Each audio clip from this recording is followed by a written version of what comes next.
नमस्कार. Home minister powered by good night power active प्लसच्या या भागात मी आदेश बांदेकर आपण सगळ्यांचं मनापासून स्वागत करतो.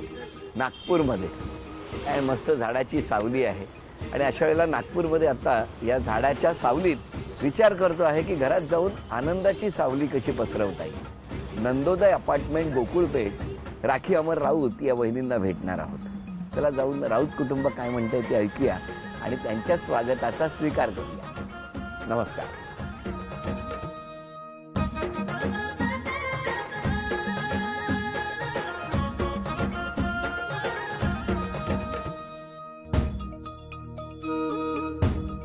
नमस्कार.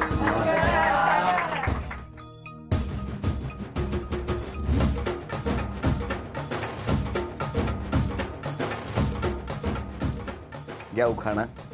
हातात भरते मी हिरवा चुडा, अमररावांवर करील मी प्रेमाचा साडा. अरे वा. ओळख करून द्या आता सगळे. हे माझे मिस्टर, नमस्कार. या माझ्या सासूबाई, नमस्कार. हे माझे सासरे, नमस्कार. ती माझी नणंद, नमस्कार. ही माझी आई, नमस्कार. हे माझे 2 मुलं, बर. ही बहिणीची मुलगी, ती माझी बहीण नमस्कार. आणि बाकी हे सगळे माझे नातेवाईक. हो नमस्कार हा सगळ्यांना. नमस्कार. नमस्कार. चला आणि आता सुरुवात करूया आजच्या गप्पांना. नमस्कार. नमस्कार. नमस्कार. नमस्कार. सगळं बालपण कुठे गेलं? बालपण नागपुरातच गेलेलं. नागपुरात. हो. नागपुरात कुठे? नागपुरात मी रामदास पेठला राहायचे. शाळा कुठली तुमची? शाळा परांजपे हायस्कूल बजाजनगरला. कॉलेज GS कॉलेजला. पण कसं गेलं बालपण? मजेत, अगदी छान. आई बाबा काय करायचे? बाबा बँकेला होते, आई हाऊसवाईफ होती. घरी बहीण आणि भाऊ होतो. तुमच्याकडे? माझ्याकडे आई वडील आहे आणि 2 बहिणी आहे. कसं गेलं बालपण? बालपण ॲक्च्युली म्हणजे चांगलं. परांजपे शाळेतच होतो मी पण. 10वीपर्यंत होतो. मग त्याच्यानंतर सगळे आपापल्या फील्डला चालले गेले. मग आमचं भेटणं झालं नंतर. त्याच्यानंतर म्हणजे 10-12 वर्षानंतर सडनली आमचं भेटणं. मी लग्नाबद्दल अजून कुठे काय बोलतो? सॉरी. तुमच्या बालपणाविषयी मी गप्पा मारतो. नागपूरचंच आहे मी. नागपूरचं. हो हो. आता महत्त्वाच्या मुद्द्याकडे येतो मी. तुम्ही कसे भेटले? आधी आम्ही शाळेला होतो एकत्र, 5वीपासून ते 10वीपर्यंत. तिथे कधी कधी असं काही बोलणं झालं नाही. त्याच्यानंतर तब्बल आम्ही 12-13 वर्षानंतर आमची भेट झाली. ते पण माझे जे आर्किटेक्ट आहे त्यांच्याकडे मी गेलेली आणि तिथे माझी मैत्रीण भेटलेली मला, आमच्या शाळेतलीच. तिच्याशी जस्ट भेटली मी आणि ती म्हणाली की अरे आपण इतके दिवसांनी भेटलो आहे, आपल्या शाळेचा ग्रुप आहे, पण तुझा काही नंबर आम्हाला मिळाला नाही. मग तिने नंबर घेतला, ग्रुपमध्ये मला जॉईन केलं. मग मी जॉईन झाल्यामुळे त्यांनी एक गेट टुगेदर ठेवलेलं. मग आम्ही तिथे गेलो, तिथे आमची भेट झाली. त्याच्यानंतर एखाद महिन्यानंतर आमचा कॉमन फ्रेंड आहे, त्याचं लग्न होतं. तिथे मग आमचं प्रॉपर म्हणजे असं बोलणं वगैरे झालेलं. बस तिथूनच मग आणि कळलं की हा पण प्रॉपर्टीमध्ये इंटरेस्टेड आहे, म्हणजे डील्स करतो. तिथून मग आमचं बोलणं थोडंसं वाढलं. तुम्ही प्रॉपर्टीमध्ये डील करता? हो, प्रॉपर्टीमध्ये डील करतो. हां. तर बस यांच्यासोबत त्या गोष्टीला घेऊन बोलणं झालं. म्हणजे भेटणं बोलणं ते होत राहिलं मधामधात. मग आणि थोडंफार मग घरी उठणं बसणं सुरू झालं. म्हणजे काही मी पण तिथेच रामदास पेठला होतो. पण आता लग्नाला किती वर्ष झाली? आम्हाला झाली जवळपास 4 महिने झाले लग्नाला. फेब्रुवारी. आता नवीन आहे म्हणजे? हो. ॲक्च्युली यांचे पहिले मिस्टर होते, ते ऑफ झाले. तर मग ते नंतर भेटलो आम्ही. म्हणजे कसं काय? म्हणजे माझं ऑलरेडी मॅरेज झालं होतं, फर्स्ट मॅरेज, आणि 11 वर्ष झाली होती मला. आणि ॲक्सिडेंटली त्यांचं डेथ झाली. बरं. आणि म्हणजे आता 2 वर्ष होतात त्या गोष्टीला. त्याच्यानंतर मग माझी यांच्याशी भेट झाली, यांनी इंटरेस्ट दाखवला आणि मग इथून सगळं घडून आलं. अरे काय महत्त्वाच्या टप्प्यावर भेट झाली मग. पण आता सगळं व्यवस्थित आहे. अगदी छान, अगदी छान. आणि व्यवस्थित सांभाळून घेतो तो फॅमिलीला, मुलांना. मुलं पण छान त्याच्यामध्ये इन्वॉल्ड आहेत. म्हणजे असं जाणवत नाही कुठे की स्टेप फादर आहे म्हणून. मी घराघरातल्या स्त्रीचा सन्मान करणारा हा कार्यक्रम आहे. हा, पण मला असं वाटतं की आता घराघरातल्या पुरुषांचाही सन्मान करण्याची वेळ आहे. ज्या वेळेला ही सिच्युएशन आली त्यावेळेला तुम्हालाही दडपण आलं असेल आणि तुम्हालाही दडपण आलं असेल, बरोबर ना? कारण रियुनियनमुळे तुम्ही भेटला. हो. त्यावेळेला तुम्हाला ह्या सगळ्या परिस्थितीची जाणीव होती? नाही, मला सुरुवातीला तर नव्हती. जेव्हा पहिल्यांदा भेटलो, दुसऱ्या वेळेस जेव्हा भेटलो तेव्हा मग मला सगळं कळलं ॲक्च्युली काय आहे. हळूहळू मला सगळ्या गोष्टी स्टेप बाय स्टेप कळत गेल्या. बट ॲज अ पर्सन ती खूप मला छान वाटायला लागली. म्हणजे चांगली पर्सनॅलिटी होती. तर मला एक आयडियल वाईफ पाहिजे होती. म्हणजे माझ्या डोक्यामध्ये सेट होता की मला एक आयडियल वाईफ पाहिजे, माझी वाईफ अशी पाहिजे अशी पाहिजे. त्यानुसार माझा फोकस तिच्याकडे. मग मला इंटरेस्ट जास्त वाटत गेला. मी बोलत गेलो तिच्यासोबत की नाही बाबा, मग माझ्या डोक्यात कुठे ना कुठे माझी वाईफ असावी तर अशी असावी. तर नेहमी ते सुरू राहत होतं. पण मग अशा वेळेला घरून काय म्हणतील, घरातल्यांचा काय प्रश्न असेल, हा विचार तुमचा? हा विचार माझ्या मनात आला. मी त्याला बरेचदा म्हटले की बघ, म्हणजे तू बॅचलर आहेस, तुला कुठली पण मुलगी भेटू शकते, मग वाय शुड आहे ना. तो म्हणाला की नाही, मला जसं पाहिजे तशी तू आहे म्हणून मला इंटरेस्ट, आणि मला काही प्रॉब्लेम नाही की तुला 2 मुलं आहेत, मी एक्सेप्ट करायला त्यांना तयार आहे. मी सगळी त्याला परिस्थितीची जाणीव दिली की माझा पास्ट काय आहे, मी कुठल्या परिस्थितीमध्ये आता आहे, काय फेस करते आहे, मी सगळ्या गोष्टी त्याला सांगितलेल्या. आणि त्याला काही प्रॉब्लेम नव्हता. तो म्हणे ठीक आहे, मला काही प्रॉब्लेम नाही, मला तुझ्या पास्टपासून पण काही घेणं देणं नाही आहे, बस मला तू आवडते, मला तुझ्यासोबत संसार करायचा आहे, आणि बस मला मुलांना पण म्हणजे आपल्या मुलांसारखं प्रेम द्यायचं आहे. पण मी म्हटलं मला एकदा घरी सगळ्यांशी बोलावं लागेल, कारण मी एकदम सडन देत नाही, कारण फर्स्ट प्रायोरिटी माझे मुलं आहेत. मेन म्हणजे ते तुझ्यामध्ये इन्वॉल्व झाले पाहिजे. उगाच म्हणजे त्यांना असं नको वाटायला की बाबा हे काय झालं ना, त्यांनी एक्सेप्ट केलं पाहिजे. जर ते अग्री असतील तर मला काही प्रॉब्लेम नाही आहे. आणि ते सगळं झालं सगळं. हो, म्हणजे हे योग होता, योगच असं मी होता असं म्हणेन. म्हणायला. आणि हां. शेवटी ते काही गोष्टी असतात ना, त्या अशा घडतात. हो. बरं, तुम्हाला विचारतो, ज्या वेळेला ही सिच्युएशन आली, जसं त्यांनी म्हटलं की तुम्ही तर बॅचलर होता, मग अशा वेळेला मी का किंवा मी कशासाठी, या वेळेला तुमच्या घरच्यांची काय मनस्थिती होती? ॲक्च्युली कसं आहे की मी घरच्यांपासून थोडं लांब होतो. म्हणजे माझ्या आणि आईबाबांमध्ये थोडंसं फूट होती, मी वेगळं राहत होतो. तर सगळे डिसिजन जे घ्यायचे होते ते तेव्हा मलाच घ्यायचे होते. आणि मला असं पाहिजे होतं की नंतर पण जर आईबाबांसोबत पण मी समोर नेऊ तर अशी मुलगी नेऊ की ती त्यांचा आदर करेल. आणि ही मी तिच्यामध्ये बघितलं होतं. आणि मला असं काही नाही आहे की 2 मुलं आहे किंवा काही आहे, मुलगी व्यवस्थित आहे. पण मग तुमच्या घरी आई वडिलांशी बोललात तुम्ही नंतर? हो, मी नंतर बोललो, आईवडिलांशी बोललो, या ह्याच्यावर सांगितलं असं आहे. बाबांनी थोडं विचारलं, मग मी सगळं स्पष्टीकरण दिलं, पूर्ण सगळं प्रॉपरली सांगितलं. म्हटलं तुम्ही भरोसा ठेवा, म्हटलं मुलगी चांगली आहे म्हटलं. आता काय म्हणताय? आता तुम्हीच विचारून का काय म्हणताय. नाही, मी त्यांच्याशी गप्पा मारणार आहे, पण आता तुम्ही आनंदात आहात हे जास्त महत्त्वाचं आहे. आणि असेच आनंदात राहा, एकमेकांचा सन्मान करत राहा. आणि आता तर हे सगळं कुटुंबही तुमच्या सोबत आहे. तुम्हा दोघांनाही खूप शुभेच्छा. पण या शुभेच्छांबरोबरच एक छोटंसं गमतीशीर आव्हान आता आहे. घरामध्ये काही अशा चिठ्ठी आम्ही ठेवलेल्या आहेत. एक एक चिठ्ठी शोधत तुम्हाला चांदीच्या अन्नपूर्णा जी ठेवलेली आहे तिथपर्यंत पोहोचायचं. आणि जर का तुम्ही ती अन्नपूर्णा 1 मिनिटात घेऊन आले तर सगळी बक्षिसं आज तुम्हाला मिळणार. बघूया या खेळात काय होणार. वेळ 1 मिनिटाची. पायातली वहाण पायातच बरी.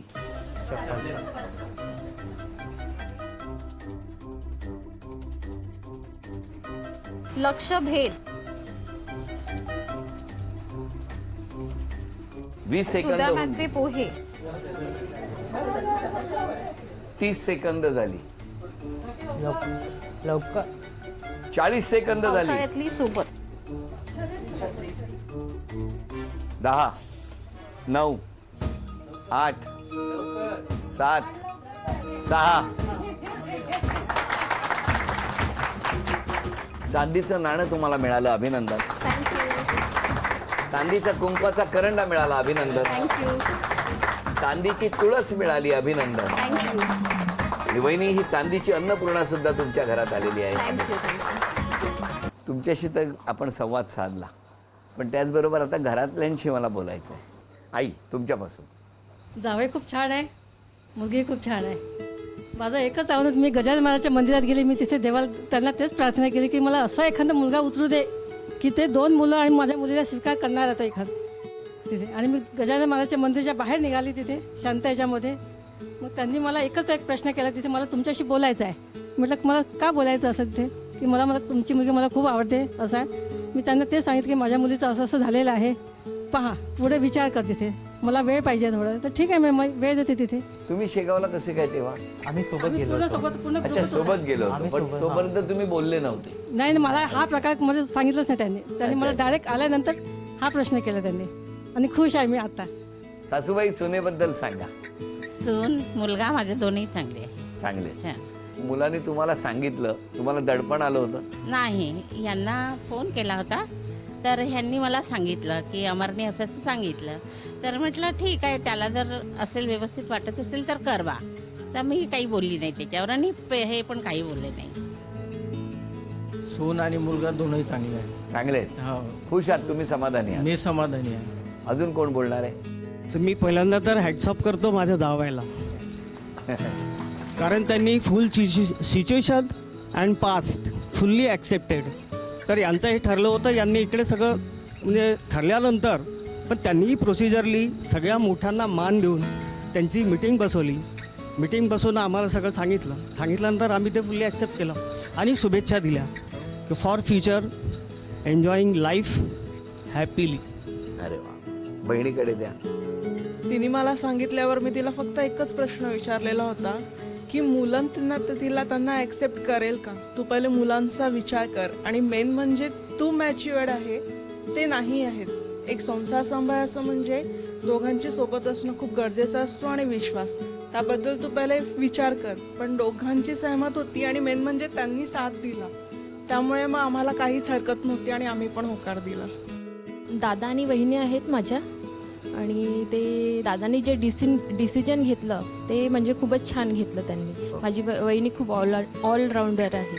आता एका छोट्याशा खेळाला आपण सुरुवात करणार आहोत. तुम्ही फक्त ना ही उशी एकदा उडवायची, परत पकडायची आणि दुसऱ्याकडे द्यायची. गाणं थांबेल तेव्हा उशी ज्यांच्याकडे असेल त्यांना एक छोटंसं आव्हान आहे. ते आव्हान पूर्ण केलं तर तुम्हाला बक्षीस मिळवून देणार. म्युझिक.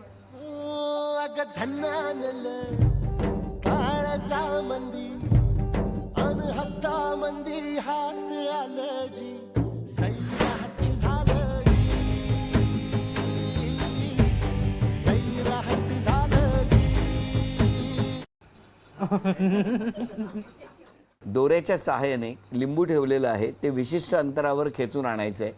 30 सेकंदात 5 लिंबू तुम्हाला जवळ आणायचे आहेत. तुमची वेळ सुरू होते आहे आत्ता. एका वेळेला एक 15 सेकंद झाली. 10, 9, 8, उपयोग नाही, एका वेळेला एकच.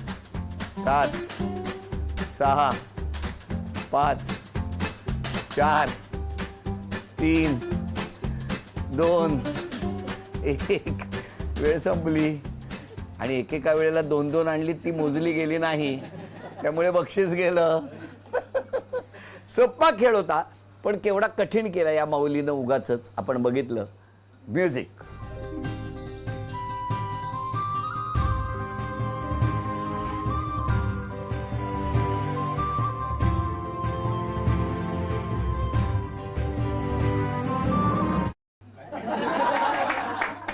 तीस सेकंदामध्ये 5 फुगे फुगवायचे आहेत आणि गाठ मारून ठेवायचे. तुमची वेळ सुरू होते आत्ता.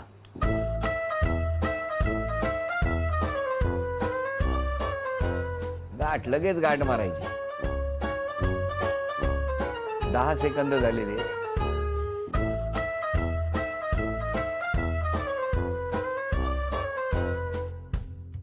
10, 9, 8, 7, 6, 5, 4, 3, 2, 1. अभिनंदन, हे बक्षीस तुम्हाला मिळालं. अभिनंदन. झी मराठीकडून ही भेटवस्तू तुमच्यासाठी. म्युझिक.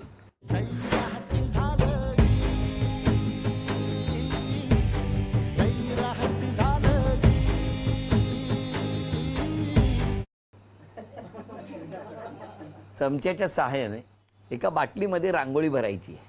तुमची वेळ सुरू होते आत्ता.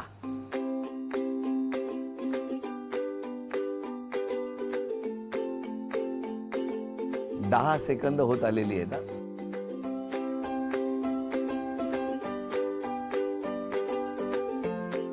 20 सेकंद झाली. 10, 9, 8, 7, 6, 5, 4, 3, 2, 1. वेळ संपली. बाटली पूर्ण भरायची होती. बरोबर, अभिनंदन. ही बक्षीस तुम्हाला झी मराठीकडून ही भेट असते. बरं, या 4 महिन्यात त्यांच्यावर रागावलात किती वेळा? नेहमीच राखवते मी. थांब, आता काही तक्रारी आणि आरोप आलेत. कोणी आरोप केलेत ते फक्त मी सांगणार नाही. गाडी खूप वेगाने चालवता तुम्ही, नाही, नॉर्मल असते माझी गाडीची स्पीड. खूप बिझी असता तुम्ही, फील्डच असं आहे ना माझं, त्याच्यामुळे नाही मला फारसा वेळ मिळत. शॉर्ट टेम्पर्ड आहात, हो, पटकन रिॲक्ट होता, पटकन रिया. थोडा ॲटिट्यूड आहे. नाही, ॲटिट्यूड नाही आहे. नाही आहे, अजिबात नाही. लवकर उठत नाही. नाही, लवकर उठते मी. माझं ऑफिस असतं त्याच्यामुळे मला लवकर उठून करावं लागतं सगळ्या गोष्टी. हां, संडेला वगैरे थोडासा उशीर होतो, अदरवाईज उठते मी लवकर. एखाद्या कामासाठी मिस्टरांना सतत किरकिर करत राहत नाही, नाही? नाही. मिस्टरांनीच लिहिलंय. हो, पण ते फोन केला ना कोणी समोरच्याने की समोरच्याचं ऐकायच्या आधी स्वतःच बोलत राहता. हो, होतं कधी कधी असं. एक्साइटमेंट असते ना बोलण्याची खूप, त्याच्यामुळे. त्यामुळे नागपूरपेक्षा तुमचं डोकं कधी कधी गरम होतं जास्त. नागपूरच्या तापमानापेक्षा चिडता जास्त. नाही, होतं थोडं चिडचिड, कारण बिझी खूप असते, स्वतःसाठी पण वेळ मिळत नाही, आणि त्याच्यामुळे माझं होतं थोडंसं. ऑफिसमधनं आल्यानंतर घरचं पण बघावं लागतं, त्याच्यामुळे चिडचिड होते. पण मला विचारायचं, हे असे आरोप केले काही जणांनी, तर काय वाटतं, तुमचं काय म्हणणं आहे? मी यापुढे गाडी जरा हळू चालवील, हां, चिडचिड कमी करील, अरे वा, आणि समोरच्याला बोलण्याचा चान्स देईल. असं केलं तर तुम्हाला आवडेल का? हो, आवडेल ना, का नाही आवडेल? हो ना. हो, आवडेल. पण तुमचं काय म्हणणं आहे, त्यांनी खरंच स्वभावात कुठला बदल केलेला तुम्हाला, म्हणजे त्यांच्या आनंदासाठी चांगला असेल? ॲक्च्युली मेन आहे फक्त ती खूप टेन्शन घेऊन घेते आणि लवकर सांगत नाही. म्हणजे कोणती पण वस्तू राहिली ना, ती लवकर नाही सांगत, खूप वेळ घेते. मला खूप मानमिन्नता करावं लागतं. काय झालं बाई, सांग जरा, काय झालं बाई, सांग जरा. मागे पुढे भटकावं लागतं इकडे तिकडे. ती आपल्याच ह्याच्यात असते आणि जास्तचे कामं काढून घेते मग, की मला हे करायचं आहे, मला ते करायचं आहे. मग जे कामं तिचं पण नसलं ना करायचं, ती स्वतः त्याच्यामध्ये इन्व्हॉल्व होते. तर हे एक आहे की तिने मला लवकर सांगावं, म्हणजे मला पण बरं वाटतं ना. नाहीतर मग तिच्या चेहऱ्याकडे पाहून मला असं होऊन जाते, काय टेन्शन असेल, अरे काय टेन्शन असेल, काय झालं हिला. म्हणजे त्या स्वतःबरोबर तुम्हालाही टेन्शन देतं. हो, ऑब्विसली ना. काय म्हणणं आहे तुमचं? पुढे सांगेल मी लवकर, जर काही असं राहिलं तर. आज क्षमा मागायची असेल तर कोणाची? क्षमा मागायची असेल तर मी माझ्या आई आणि पप्पांची. आज पप्पा नाही आहे माझे इथे. मध्यंतरी मी त्यांचं खूप मन दुखवलं,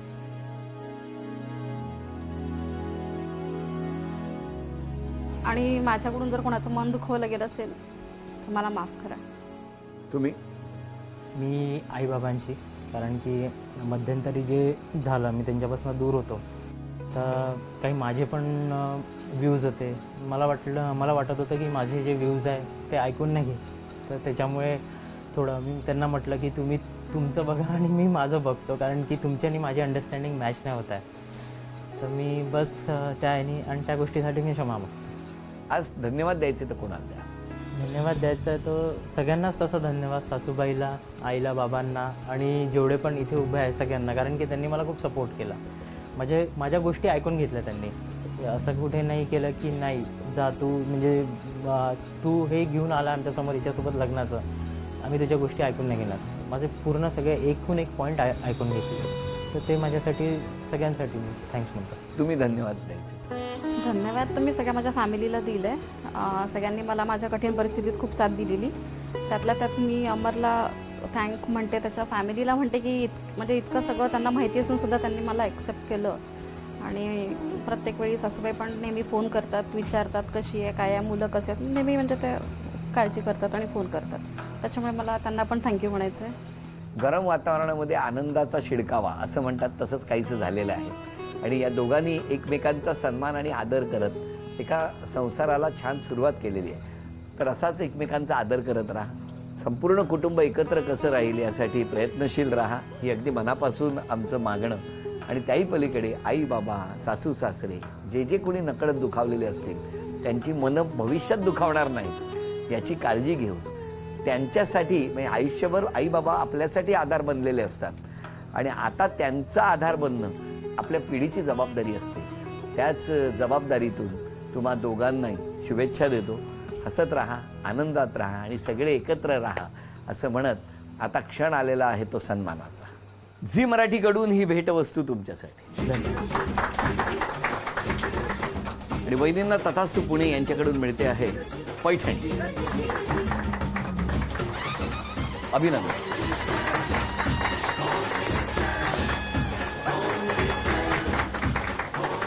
आजचा भाग इथेच संपतो आहे. पुन्हा भेटूया अशीच एक पैठणी घेऊन होम मिनिस्टरच्याच पुढच्या भागात. नमस्कार.